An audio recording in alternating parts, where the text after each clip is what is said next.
পয়লা বৈশাখে আজকে আমরা খাচ্ছি ইলিশ মাছ ভাজি, লাল শাক, পেঁয়াজ, আলু ভর্তা। আমরা পটল আছে।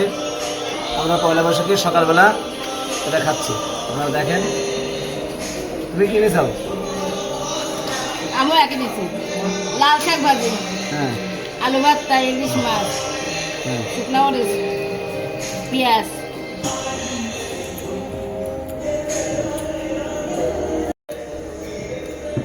দেখেন আমরা পয়লা বৈশাখে সকালে ইলিশ মাছ ভাজি দিয়ে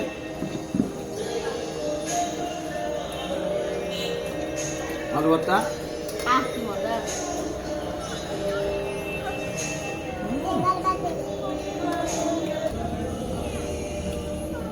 সেই মজা। হ্যাঁ, লাল শাক আলু ভর্তা নিলে নেন।